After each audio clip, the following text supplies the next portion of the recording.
This episode is presented by Anchor Branding. Hey, listener. Before we get into the episode, we wanted to point out that this movie is rated R for strong language, including some sexual dialogue. We've linked the parent's guide in the show notes that we would encourage you to take a look at before deciding whether or not to watch. As always, we encourage you to follow your convictions and guidance from the Holy Spirit. Okay, let's get into the episode. I mean, you're sitting on a winning lottery ticket. You're too much of a to cash it in. Because I'd do anything to have what you got. So would any of these guys. It'd be an insult to us if you're still here in 20 years. Hanging around here is a waste of your time. You don't know that. I don't? No, you don't know that. Oh, I don't know that. Let me tell you what I do know. Every day I come by your house and I pick you up. We go out, we have a few drinks and a few laughs, and it's great. You know what the best part of my day is? It's for about 10 seconds from when I pull up to the curb and when I get to your door. Because I think maybe I'll get up there and I'll knock on the door and you won't be there. No goodbye, no see you later, no nothing. Just left. I don't know much, but I know that.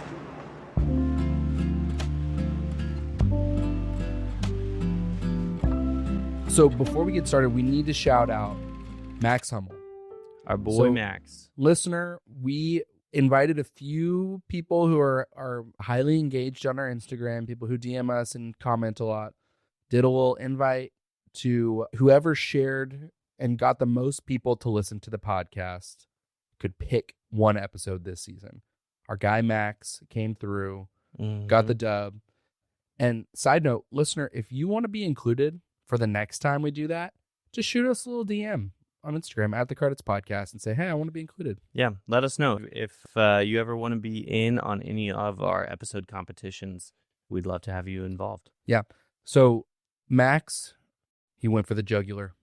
He chose Good Will Hunting for us. He did it. This is a movie that we have saved.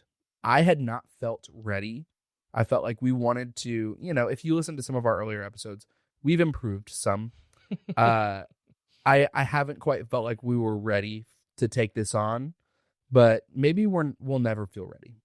I kind of think we'll never feel ready. Mm-hmm. It is in the conversation of best movies ever. Yeah. There are a handful of those movies that feel a little intimidating because it's like everyone has seen them. Everyone loves them. It is just kind of up there in the upper echelon of the zeitgeist as a whole. Yeah, totally. I'm excited to dive into it. We have a lot to get into, so let's just get into segments. Yeah, let's just go into it. So we're going to do a DVD bonus features. I want to talk about the history of this movie. I think there's so much urban legend and lore mixed in that what we're about to say may or may not be true, but at least some of it is. Feel free to disagree with us. Yeah, and you know what? You can comment on Spotify. Tell us where we're wrong here. That's right. So this movie was written by Matt Damon and Ben Affleck. First draft of the movie is part of Matt Damon's playwriting course. Oh. He wrote this in college as a college assignment. It was an early draft. I think it was really, really different. But supposedly it evolved into this movie. Professor pulled him aside and was basically like, hey, I think this could be a movie. So then he brings in Ben Affleck. They then go on this journey together. He and Ben Affleck have been friends since like the 5th grade. Right, like elementary school. Yeah, they have been together Boston. Their whole life. They're both from Boston. A couple of Boston boys. So that they basically, as they wrote it, they kind of paired two kind of legendary Hollywood stories of the past, and they tried to recreate it. So Sylvester Stallone writes Rocky and requires whatever studio that makes it to have him star. They do that same thing. So they say, we're Will and Chucky. Nobody else can have those parts. Yeah. And if you agree to that, you can have the script. Also, Quentin Tarantino, in his first movie, Reservoir Dogs, he had written a part for a bigger, hopefully an A-list star. Oh, yeah. Which became the Harvey Keitel part in that movie. And so they wrote the character of Sean. They said it could be a female or a male, depending on if Meryl Streep wants to jump in and be the therapist. I saw that. She could do that. They're super strategic in the way that they are getting this done, with the whole goal being we're not getting cast in movies that we want to be, And We're so making it we happen, need aren't to we? show our chops.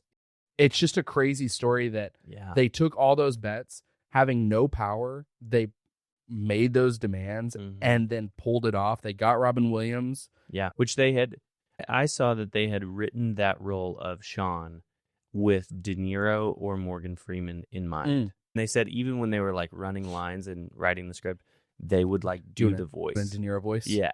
I want to hear Ben Affleck doing the Morgan Freeman voice.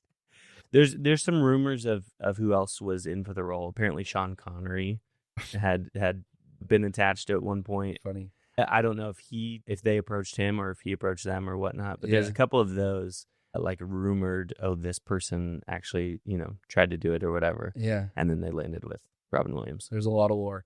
Odd choice, but absolutely the right Oh, choice. Absolutely perfect. He was nominated for an Oscar for this. Screenwriting won, which the two guys who made this movie happen win the Oscar. Probably the greatest Oscars acceptance speech of all time. We can link that in the show notes. I love it.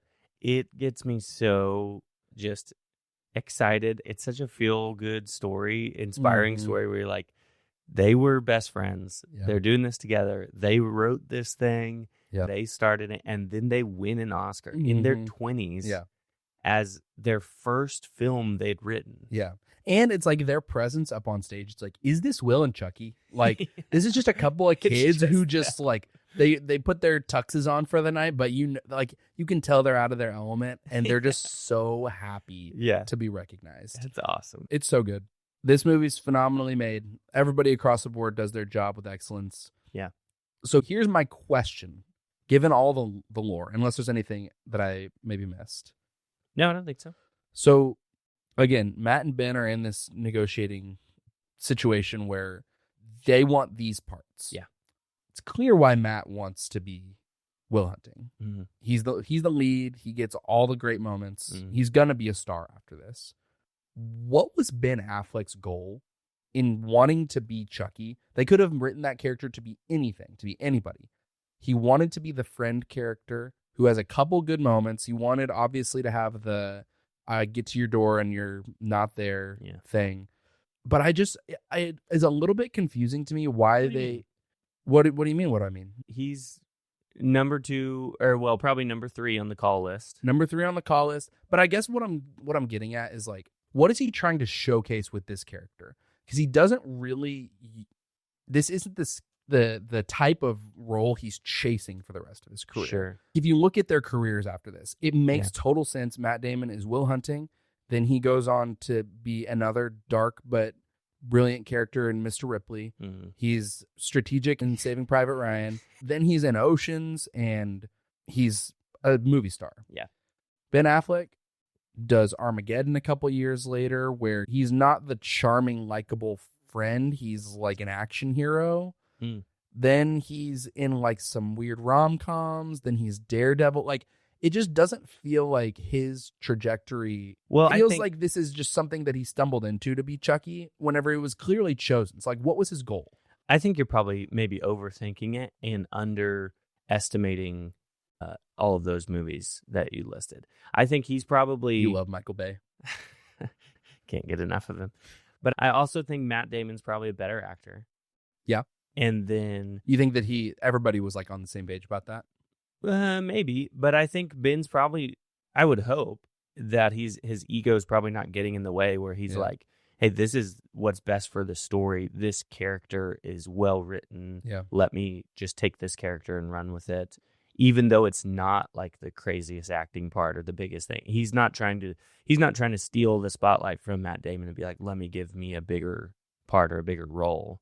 Sure. No, not steal the spotlight, but listening to the two of them talk over the years, he's super smart. Like, I think that a lot. I mean, they're both super smart. Yeah. They're making this movie to launch themselves as actors. They never write another movie, which is crazy. They win an Oscar, and then maybe they did somewhere along the way. That is kind of wild.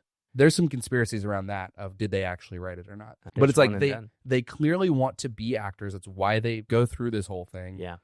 So why not beef that part up a little bit? So here's a thought. Their career trajectory, in some ways, kind of mimics their personal life and maybe says something about them. So Matt Damon met his wife in 2003. They get married in 2005. They've been together ever since. Mm-hmm. Ben Affleck, A little aimless. little aimless, engaged to J-Lo, breaks it off, marries Jennifer Garner, dating this girl, dating that girl. Oh, back with J-Lo. Oh, now they're actually married. Oh, now they're divorced again. Like, he's a little all over the place. Yeah. Matt Damon has stuck with one wife. Yeah. He's stuck with some pretty solid acting roles that are all, fairly dramatic. Ben Affleck has done some stinkers. Yeah. Ben Affleck has done some Michael Bay is action, J-Lo. Yeah. But I'm like, I wonder if that's reflective of their personalities, that Ben Affleck's a little less directed and a little more volatile and willing to like take some risks and do some different things and whatever. And Matt Damon's a little bit more like, hey, I know what I want to do with my life. Yeah. You accused me of Career- overthinking. And you go and say that. No, I'm saying I wonder if this is. Yeah, it could be. I don't know. I love both of them, and I love their parts in this movie. It just makes me curious. Anyway, okay. We didn't even talk about Casey just joining in on the fun. Here's the truth. Talk about somebody who didn't have the career that they could have. Casey Affleck, he's so funny in this movie and so charming. And I love Casey Affleck. I think his career's been okay. But, like, he's so likable. He should have been, like, a Ryan Reynolds type of, like, leading man, funny guy. You think he could have done more comedy? He's never funny like this again, I don't think. Yeah. So let's move on. Okay. We're going to do quick hitters. Mid-test. Who would you pull from this movie and replace with Joseph Gordon-Levitt? In my mind, the thought behind this category is Joseph Gordon-Levitt is very rarely going to change a movie, but he's also very rarely going to do below average. Yeah, he's this good. This is our gauge for who in the cast is right in the middle. So to me, you got to go pretty far down the list. It feels like it's a conversation between Cole Hauser and Tom. So Tom is the teaching assistant or other professor or something that works with Skarsgård.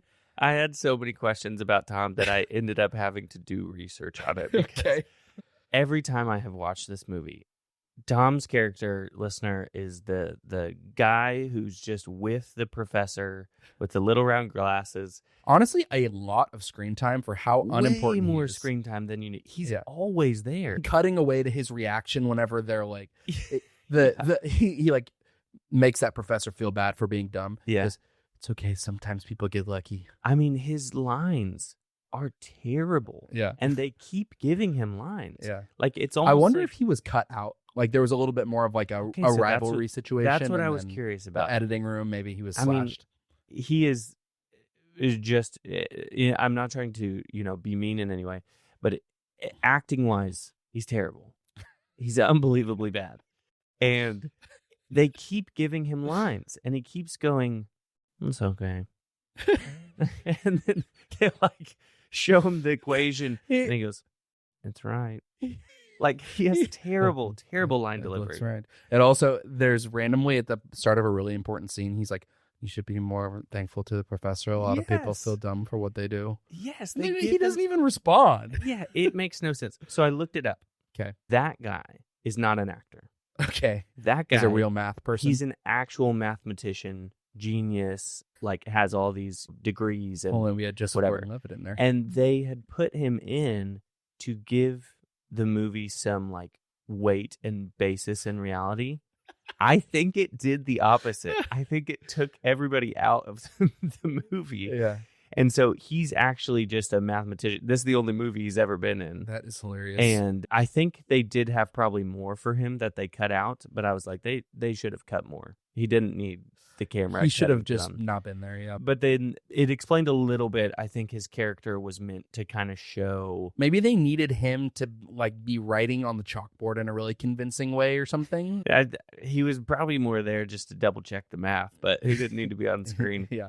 So is Tom your pick on mid-test? So, I mean, literally put anybody in Tom's spot. It's going to be better than what we got. Do you have somebody who's higher up with more importance that you would sub out? I think highly of Joseph Gordon-Levitt. I think he could have done an equal job to Casey Affleck.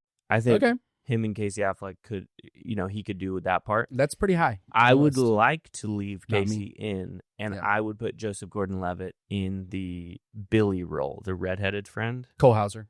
Cole. Yeah. Yeah. He has maybe 2.5 lines.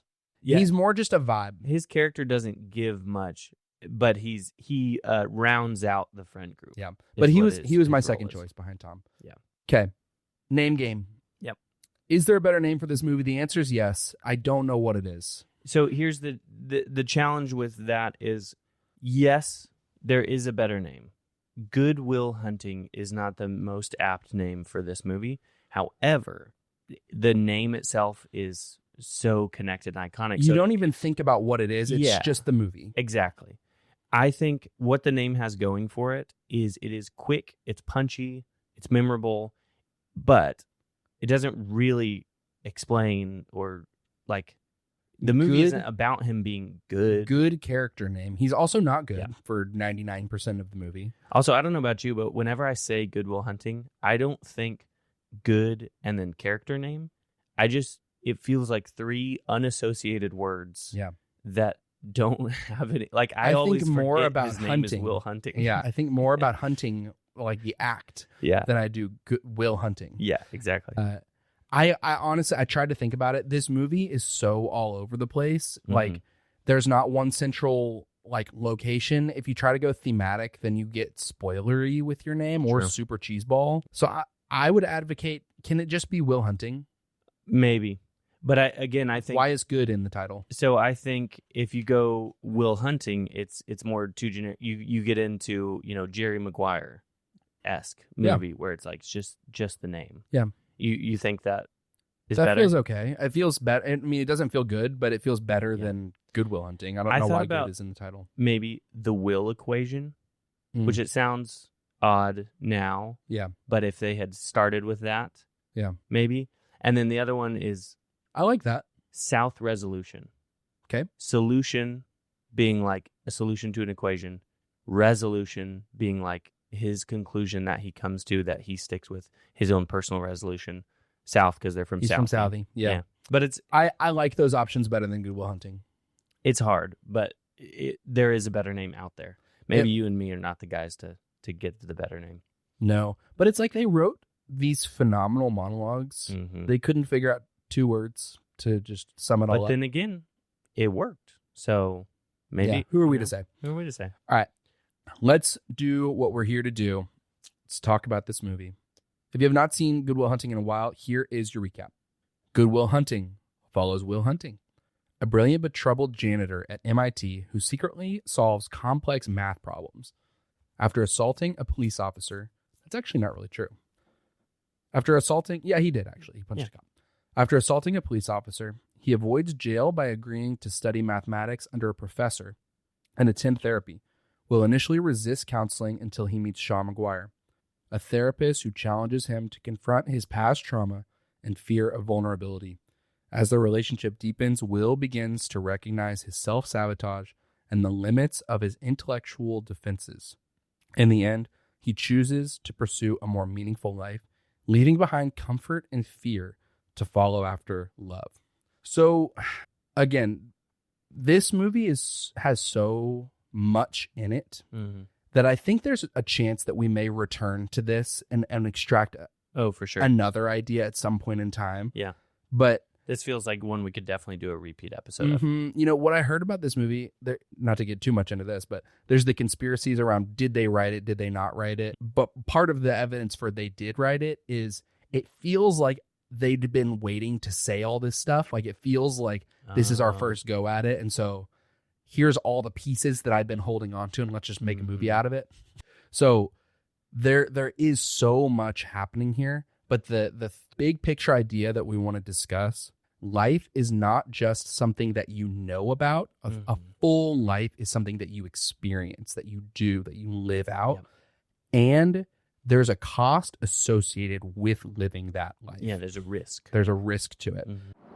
Thought about what you said to me the other day about my painting. Stayed up half the night thinking about it. Something occurred to me. I fell into a deep, peaceful sleep and haven't thought about you since. You know what occurred to me? No. You're just a kid. You don't have the faintest idea what you're talking about. Why, thank you. It's all right. You've never been out of Boston. Nope. So if I asked you about art, you'd probably give me the skinny on every art book ever written. Michelangelo. I know a lot about him. Life's work, political aspirations, him and the Pope, sexual orientation, the whole works, right? I bet you can't tell me what it smells like in the Sistine Chapel. You never actually stood there and looked up at that beautiful ceiling. He hasn't experienced these things for himself, and there's a deeper understanding that can't be transferred until you experience it. Yeah. The idea is initially given in that bar scene. Yeah. So something that I found interesting is that each of our kind of characters show this theme in a little bit different, more subtle ways. So Ben Affleck's character, Chucky, starts talking to those girls. Clearly, Just he doesn't because go I there. go here doesn't mean I'm a genius, but I am very smart. Clearly, he doesn't go there. Clearly, he's lying. So he's saying what he doesn't have experience with. Mm-hmm. Then the ponytail guy comes up, starts putting him in his place. Yeah. Because he's telling him all that he knows. All this knowledge he has. All this knowledge he has, again, hasn't really experienced. So then Matt Damon, you got a Will Hunting coming in who can put him in his place and go, oh, you read that in this book, in this book, in this book. You didn't actually think of that for yourself. Here's all that you know. You don't really experience, but Will is sharing what he knows and he's read in books. Yeah. He hasn't really experienced, all the way up to Sean kind of doing the same thing that Will ultimately kind of helps him see by the end of the film. But Sean is saying, hey, you haven't experienced life. You haven't gone and done things. Yep. And Will kind of points out to him like, hey, you've stopped doing things. Yeah. You've stopped going out and experiencing life. And Yeah. so each of these characters is kind of pointing to this example in some way of just regurgitating what you know in your head is not the same as having experience that you've lived through. Ephesians 4 starts out by saying, I urge you to live a life worthy of the calling you have received. And what Paul is saying is he would urge us to live lives worthy of what God is calling us to not just take that grace and take it for granted and sit on it, but there's stuff that God has for us to do. There's a life, a full life that he has for us to live. And there's a difference between head knowledge of knowing that and living that out. Right. I think a lot of times, I want to be really careful about how I say this, but I think a lot of times we think that taking action in our faith looks like gaining more information. Looks like listening to a podcast like this one, listening to sermons, reading scripture without an acknowledgement of abiding and being present with God. Just because we know more things doesn't mean that we look more like Jesus. Yeah. I think a lot of times we can feel like, okay, I want to be more godly, therefore I'm going to learn. Yeah. And it's honestly a very Western idea that like our brain informs everything that we do. So if we know more, then that's gonna just automatically translate. Yeah. But like the verses you were just talking about, it's like we have to take a step of faith at some point. There is a way to experience a full and joyful and awesome life. But the way that you do that is you put aside what you maybe naturally are comfortable doing, and you have to risk the possibility of being hurt, of being damaged, because the upside is so much more worth it. I ask you about love, probably quote me a sonnet. But you've never looked at a woman and been totally vulnerable. Known someone that could level you with her eyes. Feeling like God put an angel on earth just for you. Who could rescue you from the depths of hell. And you wouldn't know what it's like to be her angel. To have that love for her be there forever. Through anything. Through cancer. And you would know about sitting up in a hospital room for 2 months, holding her hand, because the doctors could see in your eyes that the terms visiting hours don't apply to you.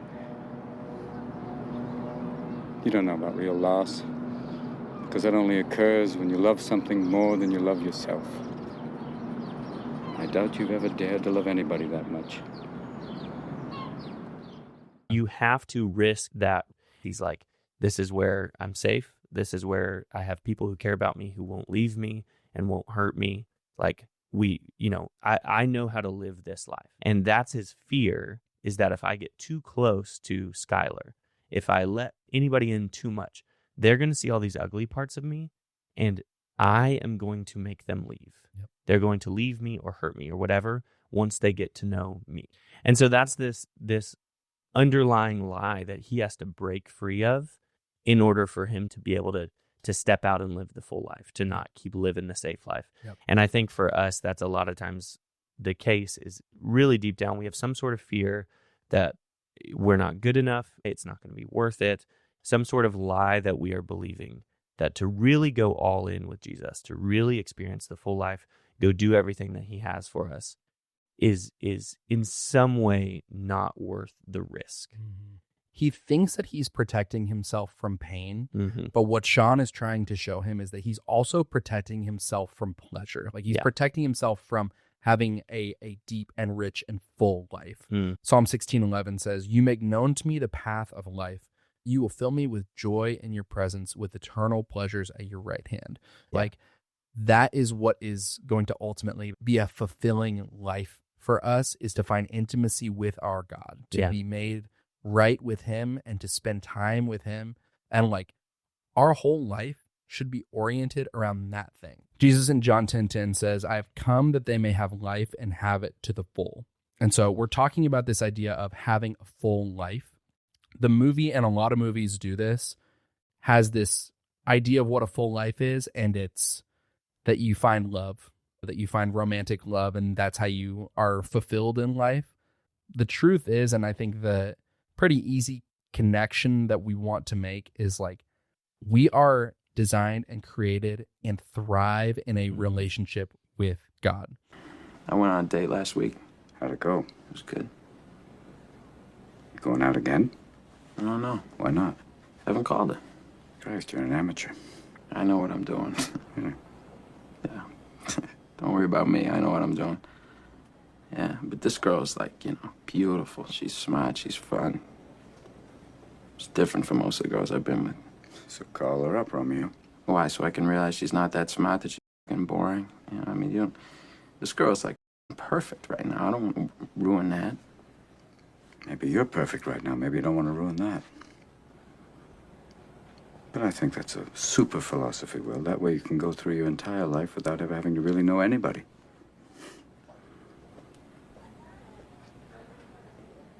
My wife used to fart when she was nervous. She had all sorts of wonderful little idiosyncrasies. She used to fart in her sleep. I'm sorry I shared that with you. One night it was so loud it woke the dog up. She woke up and got like, "Oh, was that you?" I said, "Yeah, I didn't have the heart to tell her." Oh, God. She woke herself up. Yes.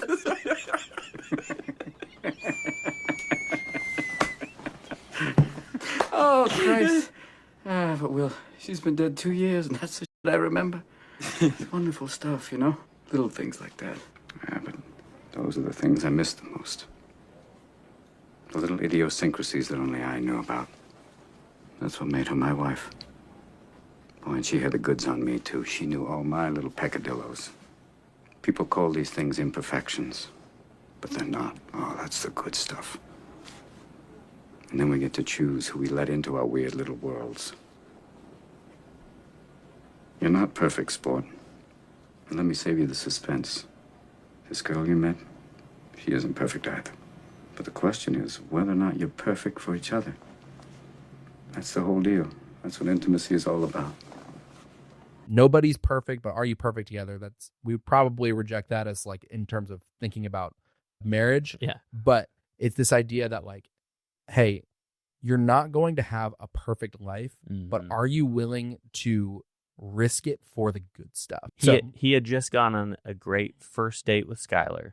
Mm-hmm. Really liked her. She really liked him. That was all wonderful. And then he doesn't call her because there's risk after that. Mm-hmm. If you continue on in a relationship, you're not going to be perfect anymore. She's going to see your flaws. You're going to see her flaws. And he's trying to convey with, the story about his wife, where he's like, that's where real love comes from. Yeah. Is once you see the real person, you don't just see the perfect person you saw on the first date. Yeah, the idea of them. Yeah. Yes. Yeah. And there's a really important line in the duck pond scene where Sean says, "You don't know about real loss because that only occurs when you love something more than you love yourself. I doubt you've ever dared to love anybody that much." And so that's the real vision for his life. Can he love somebody else more than he cares about his own self?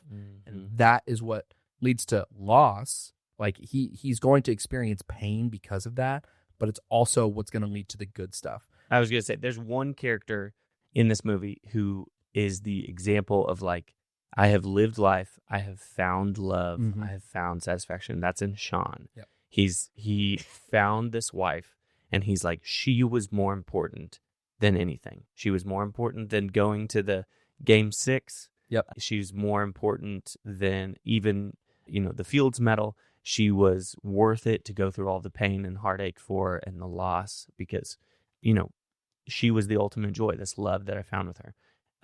Lambeau is a really funny person to juxtapose with that, the counterbalance to that. And I know we've already talked about Tom, but what did Lambeau get? Tom. You're like, Sean had a wife who was everything to him. Lambeau has Tom. Tom's just around. Tom just kind of whatever. And it's funny to compare him to Chucky as well, as these kind of side characters who are examples of people who don't find love. Who are the two people who are always shown kind of flirting with women is Chucky and Lambeau. Yeah. And you wouldn't really equate the two together That's because they're so different. But in the bar, Chucky's always, hitting on a girl and it's whatever kind of sleazy. Lambeau is shown flirting with his students in these kind of odd, creepy ways because neither of them have found that fulfilling love like Sean has. Yeah. And so Sean is calling that out in Will and is like, hey, there is more. You ever wonder what your life would be like if you never met your wife? I wonder if I'd be better off without her. No, I'm not saying like No. better off. I didn't mean it like. It's all right. It's an important question. Because you'll have bad times, but that'll always wake you up to the good stuff you weren't paying attention to. And you don't regret meeting your wife? Why? Because the pain I feel now? Oh, I got regrets, Will, but I don't regret a single day I spent with her. I don't regret it. Like I don't live with regret of loving her because I lost her. Right. James 1:2-4, consider it pure joy, my brothers and sisters, whenever you face trials of many kinds, because you know that the testing of your faith produces perseverance. Let perseverance finish its work in you so that you may be mature and complete, not lacking anything. But when we face trial, when we face hardship, all of that, we should rejoice in that, not because it's fun, not because it's easy, not because it's not hard, but because it brings us in a deeper relationship and understanding with our Savior, which is what we were made to do. And Jesus and his Holy Spirit is the one who sustains us through that, brings us through that, and brings good out of that. All of these things, it's like it's all made worth it with Jesus. You'll never have that kind of relationship in a world where you're always afraid to take the first step because all you see is every negative thing 10 miles down the road. You gonna take the professor's side on Don't this? give me a line of shit. No. Look, I didn't want the job. It's not about the job. I don't care if you work for the government. But you can do anything you want. You are bound by nothing. What are you passionate about? What do you want? I mean, the guys who work their entire life laying bricks so their kids have a chance at the opportunities you have here. I didn't ask for this. No. You were born with it, so don't cop out behind. I didn't ask for this. So there's these two diverging paths that are appearing for Will of, okay, if you're going to get out of the situation that you're in, you're going to move on from living in Southie, which is still an ongoing like processing for him, whether he's going to continue to just work in construction and lay brick as an honorable profession, or is he going to go on to fame and fortune as a genius math guy, or door C that is kind of under the surface appearing? I mean, it's implied that this is the same path that that Sean took. I don't really understand the relationship between Lambeau and Sean. Like, they're in completely different fields. Why are they like colleagues?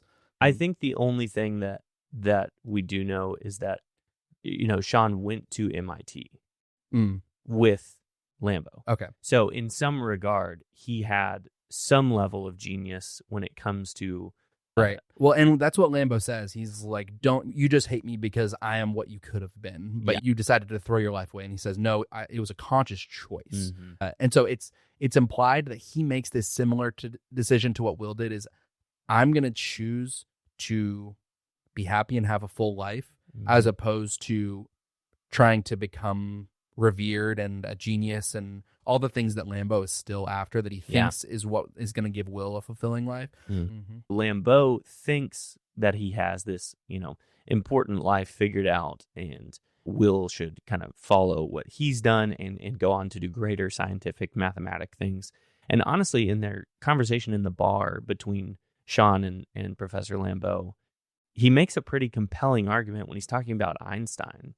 And he's like, it would be a crime or a shame to the world to not foster that mind. Yeah. And you're kind of like, yeah, that's honestly kind of true. Like a great mind like that would be able to go on and do a lot of things for the world, for the greater good, and maybe should. But I think you compare that Einstein piece to Game 6 home run, Exactly. where Robin Williams, Will is like, how could you miss that? Like, that's the most important to a Boston kid. This is the most important thing. How did your friends let you do that? Yeah. Those friends are Lambo. Like, Yeah. I'm not going to let you miss out on this opportunity that you have.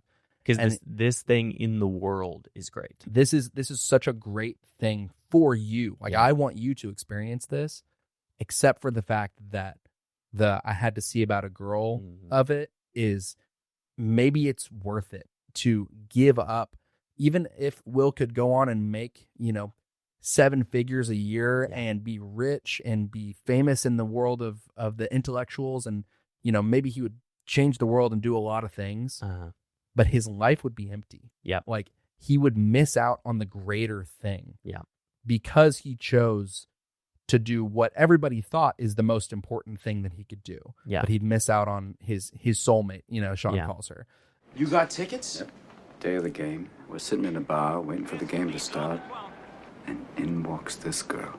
It was an amazing game, though. Bottom of the 8th, Carbo tied it up. It was 6-6. It went to 12. Bottom of the 12th, in stepped Carlton Fisk. Old Pudge.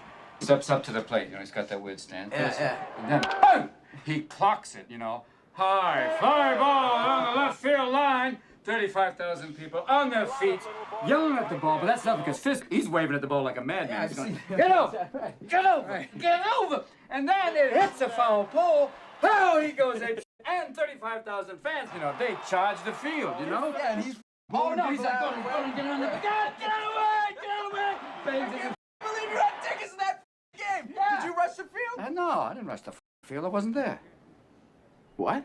No, I was in a bar having a drink with my future wife. You missed Pudge Fisk's home run? Oh, yeah. To have a drink with some lady you never met? Yeah, but you should have seen her. She was a stunner. I don't care if... Oh, no, she lit up the room. I don't care if Helena Troy walks Oh, into the room. Helena That's game Troy. 6. No, Oh, my God. And who are these friends of yours? They let you get away with that? They had to.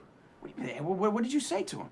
Just slid my ticket across the table and I said, sorry, guys, I got to see about a girl. I'm interested, what would you think, or what would you equate in this kind of, there's 2 paths kind of laid out before him to do kind of the Lambeau path or the Sean path. In my mind, thinking in a spiritual context of like living out our faith and experiencing full life with Christ, what would you say is kind of the Lambeau path? Yeah. I think the Sean path of love is what we're talking about, is life with a deep relationship with Jesus that extends to other people, that you are going out into the world being an ambassador for Christ, following his word, and that's going to risk lots of pain and tribulation and all this stuff that comes with it, but it's totally worth it and fulfilling. Mm-hmm. What is the spiritual Lambeau path? I think the Lambeau path is you live a highly successful life in the eyes of the world. Like, you go on and you have a lot of accomplishments. You win the Fields Medal over and over again, but you miss out on the satisfying part. Like, you miss out on the fulfillment, the thing that you're really chasing you miss out on that. Like, look at Lambeau Mhm. himself. Like, he's already won the Fields Medal, and he now needs to go do it again. Yeah. And if he doesn't do it again, then he sees himself as his failure. Like, they're talking whenever they have their big fight in Sean's office. He's like, oh, this is all about my medal. I'll go get it for you. I don't care about that. Mhm. You know, it's the thing that he was after for his whole life, presumably, and now he doesn't care. And Yeah. so if I look at really the three paths, it's the Lambeau path is I take the message of the world of this is what it looks like to be successful and have a full life. And so that looks like earning more money. I mean, that's the biggest thing, having Yeah. a successful career, maybe even like finding love and having a family. But if I'm missing out on Jesus, if I'm missing out on the relationship that we were made for, then it's all empty. You don't find satisfaction in any of those. Yeah. If we're looking at Will's path of, you know, if I'm a mechanic and I fix somebody's car, there's honor in that. Yeah. Like The Chucky path, really. the Chucky path. Yeah. Yeah. It's like that is almost too afraid to get up and go live and experience and risk the possibility of, Jesus talks about in John 15 or 16, he says, the world will hate you because of me, but take heart, I've overcome the world. Right. If we're afraid of that hate, if we're afraid of the hardship, and we don't see what's really at stake and the value in pursuing Jesus and living a full life, then we're going to stay exactly where we are. And that's the Will/Chucky path. And then you've got the Sean route where he's lived this full life. He knows what it is. He seemingly gave up the possibility of being successful and have accolades and all that kind of stuff because he knew what success really looked like. Right. He was hurt by that, but he had the full life, and he realizes, you know, whenever he's lost that, okay, it's time to put my money back on the table, time to ante up again. God is the purpose of life, and he is fulfilling. Like, life with God is fulfilling. He's the source of all life. Worshiping God, following God, that's what we're created to do. And there is so much scripture around this. I was even just looking up verses about how worshiping God is what all of creation does. You know how many there are? Tons. Like Romans, Revelation, 1 Corinthians, Psalms, Nehemiah, John, Colossians, like over and over and over and over and over. The Bible is saying every creature, every part of creation, be it humans, animals, like whatever, everything exists to worship God. That is why creation is here. That is what is fulfilling about it. Revelations 5:13, and I have heard every creature in heaven and on earth and under the earth and in the sea and all that is in them, saying, to him who sits on the throne and to the Lamb be blessing and honor and glory and might forever and ever. Yeah. And that's not like, oh, that's boring, we're going to do one thing for all of eternity. It's like, no, that is the thing. Like, we are going to be so satisfied with that. Here on earth, there's a conflict with that because we have a sinful nature that goes, I don't want to worship something else. I want to worship me. Like, I want to put me first. And so our flesh fights against that. And so we think that that's, you know, a negative thing. But really at the core of our being, that's what we're made to do. Yeah. And so all this satisfying life that Jesus has for us comes from that. Yeah. And then when we're living out of that, we're going to get hurt. As Sean is pointing out to Will, heartbreak comes with love.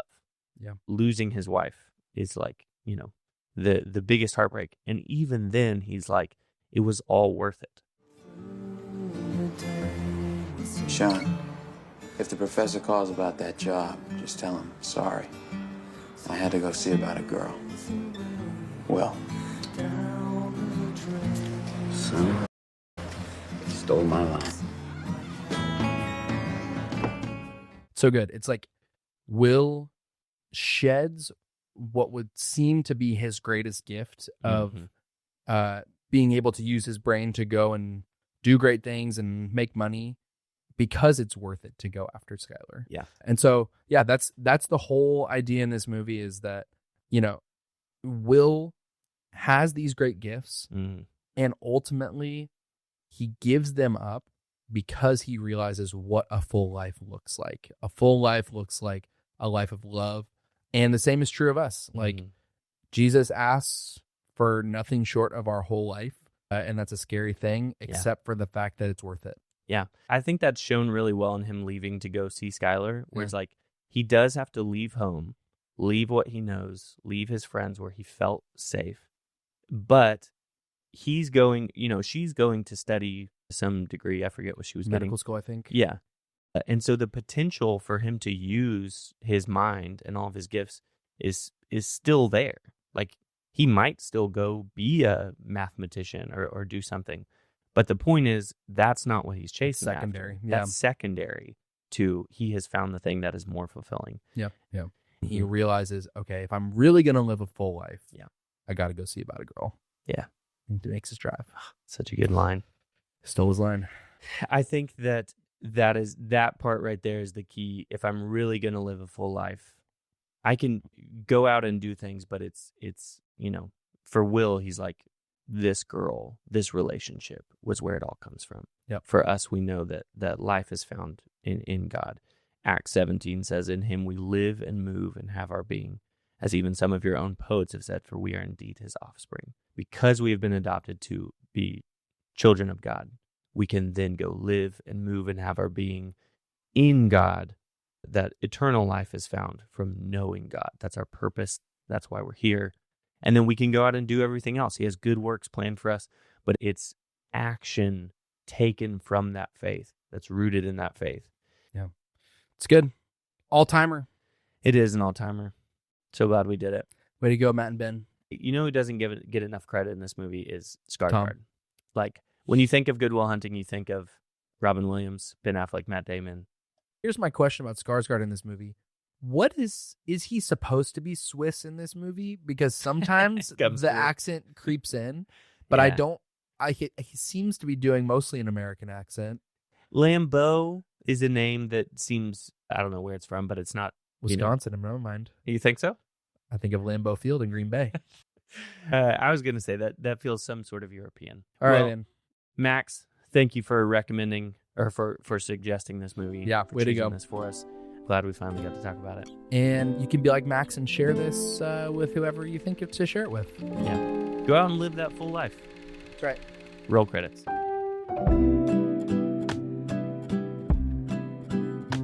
Don't forget to follow us on Spotify or Apple Podcasts and on Instagram at The Credits Podcast. If you know someone who would love this episode, go ahead and shoot it to them in a text. If it doesn't brighten their day, it'll certainly brighten ours.